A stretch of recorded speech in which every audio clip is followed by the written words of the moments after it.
Assalamu alaikum.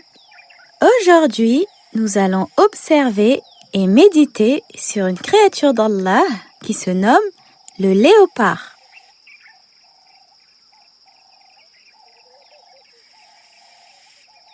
Le léopard est une créature d'Allah dotée d'une beauté exceptionnelle.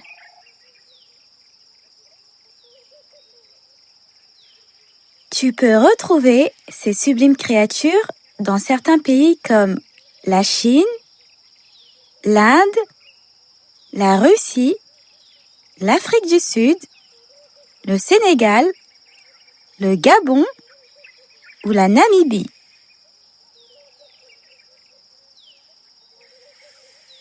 Dans la famille des léopards d'Allah, le mâle est appelé le léopard, la femelle est appelée la léoparde et les petits sont appelés les léopardos.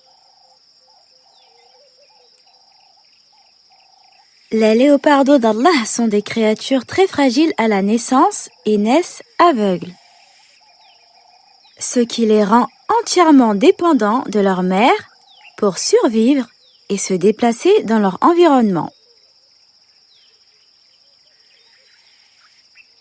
Dans la nature, il y a de nombreuses choses merveilleuses, mais aussi beaucoup de dangers.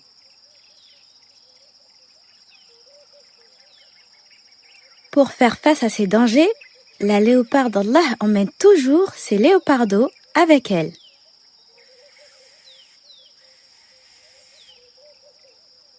Ils restent plusieurs mois auprès de leur mère afin qu'elle puisse veiller à les protéger, à les nourrir, à leur enseigner les techniques de chasse et à leur apprendre à se défendre seuls contre les dangers qu'ils peuvent rencontrer au cours de leur vie.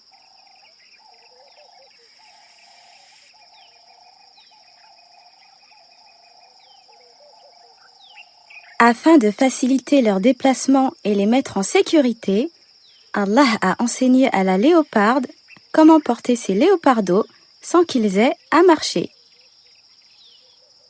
Elle doit les attraper doucement par la peau de leur cou avec ses dents, en veillant à ne pas enfoncer ses 4 canines dans leur chair. Alhamdulillah, cette manière de les transporter ne leur cause aucune douleur ni aucun mal. Elle permet aux léopardos d'Allah d'être en sécurité pendant les déplacements.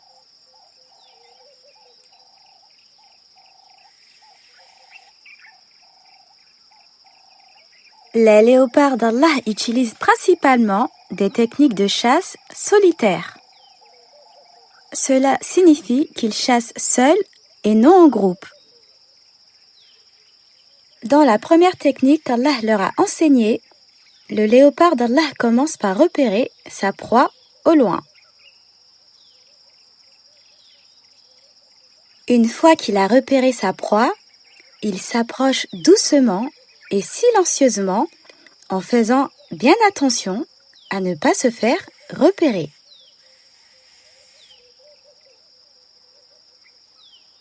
Lorsqu'il est assez proche, il court derrière sa proie pour la rattraper, puis la mord à la nuque pour la capturer.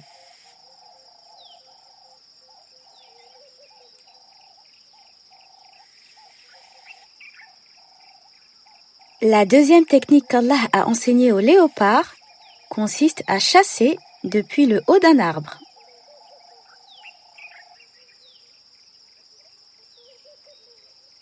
Dans un premier temps, il se cache entre les branches de l'arbre pour ne pas être repéré et attend patiemment qu'une proie s'approche tout près de l'arbre. Lorsque la proie est suffisamment proche, le léopard d'Allah bondit de sa cachette et l'attaque par la nuque en lui sautant dessus.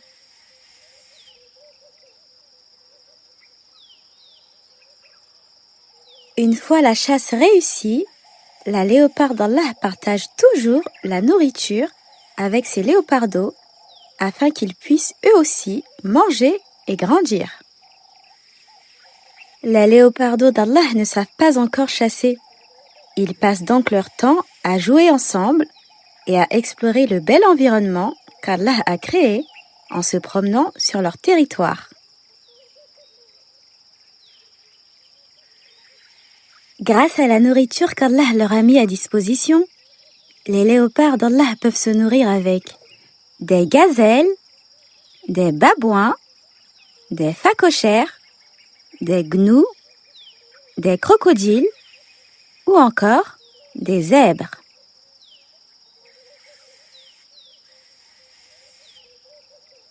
Les léopards d'Allah sont donc carnivores, car ils se nourrissent exclusivement de viande.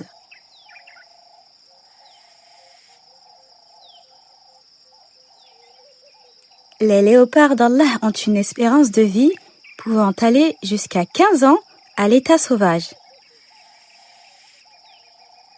La léopard d'Allah élève seule ses léopardos pendant 2 à 3 ans, le temps qu'Allah les fasse atteindre l'âge adulte, puis elle mène une vie solitaire.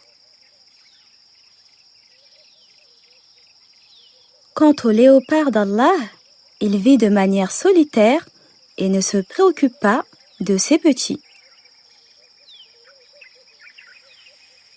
Grâce à Allah, le léopard est doté de plusieurs capacités. Il peut grimper aux arbres très facilement. Il peut courir à plus de 50 km à l'heure. Il peut sauter d'un arbre à un autre arbre sans se blesser.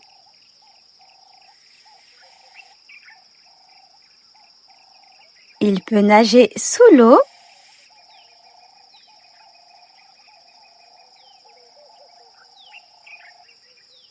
Et il peut sauter à plusieurs mètres de hauteur sans se faire mal.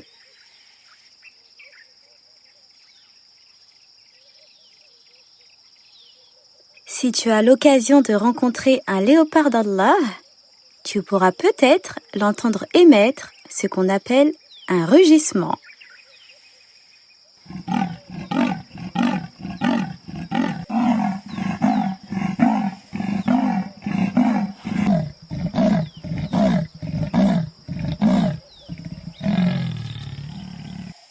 Les léopards d'Allah font partie d'une grande famille appelée les félins.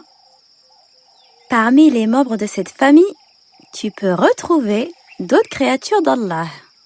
Le caracal, le bengale, le jaguaranji, la panthère des neiges, le lion, le puma, le marguet, le guépard, la panthère nébuleuse, le serval, le lynx et plein d'autres encore.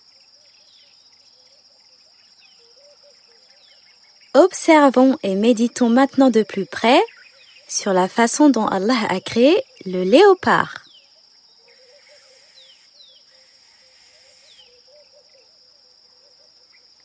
Comme tu peux l'observer, Allah a créé sur le haut de leur tête 2 oreilles en demi-cercle. Leurs oreilles leur permettent d'entendre tous les bruits qui les entourent, de s'éloigner des dangers et de communiquer avec les autres léopards.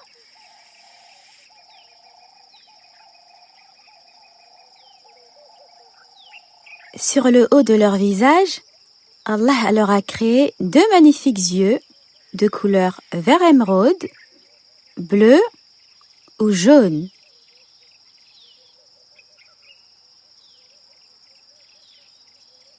Leurs yeux leur permettent d'observer tout ce qui les entoure, de se déplacer dans leur environnement avec facilité, d'attraper leur proie lorsqu'ils chassent et de se protéger des dangers.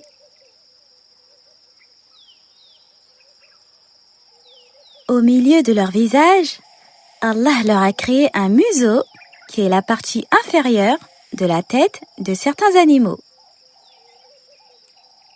Chez les léopards d'Allah, le museau inclut le nez, les moustaches sur les côtés et la bouche que l'on appelle la gueule chez les animaux.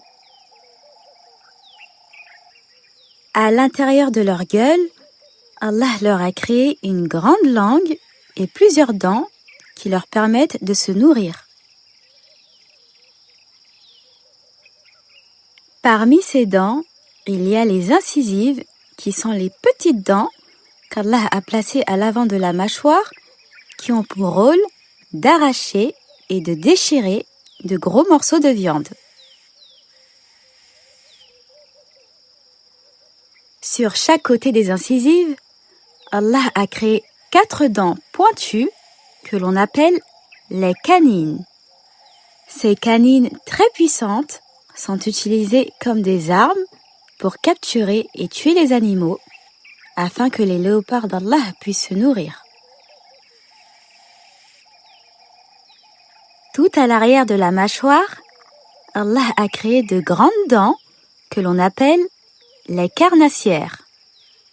Ces carnassières fonctionnent comme des ciseaux et aident les léopards d'Allah à couper les gros morceaux de viande en plus petits morceaux afin de faciliter l'ingestion de leur nourriture.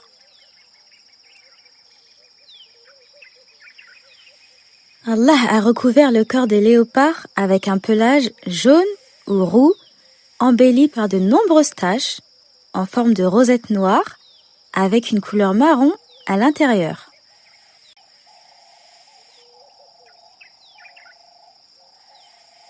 Ce pelage leur permet de se camoufler efficacement pendant la chasse, ce qui leur permet de capturer leur proie très facilement.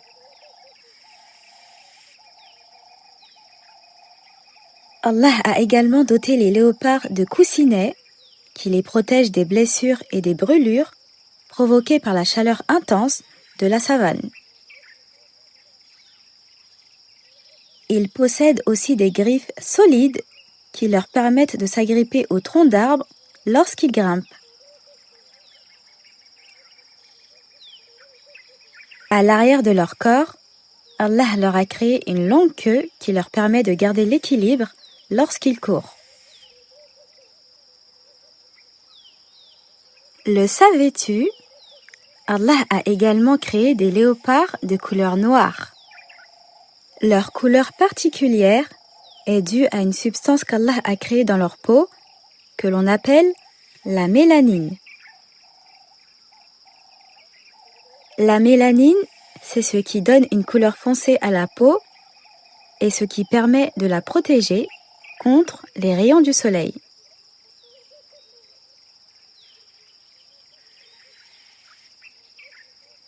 Et voilà, notre méditation se termine ici pour aujourd'hui. J'espère qu'à travers cette vidéo, tu as appris énormément de choses sur la façon dont Allah a créé le léopard. Il faut que tu saches qu'Allah est aussi le créateur de toutes les autres créatures de la planète. Que cela soit les oiseaux, les animaux, les poissons, les êtres humains, les insectes, les planètes, toutes les créatures ont été créées par Allah, le créateur de l'univers.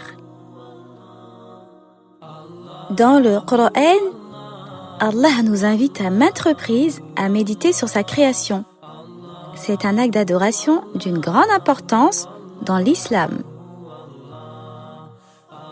Méditer sur la création d'Allah va te permettre d'en apprendre plus sur ton créateur et d'apprendre comment il a créé la création qui t'entoure. Lorsque tu te balades dehors, n'oublie pas d'appliquer cet acte d'adoration et de prendre le temps de méditer sur le ciel, les arbres, les fleurs, les insectes, les oiseaux, les beaux paysages et tout ce que tu peux voir de ton créateur. Et pour finir, qu'Allah nous aide à être des doués d'intelligence qui, debout, assis, couchés sur leur côté, invoquent Allah et méditent sur la création des cieux et de la terre.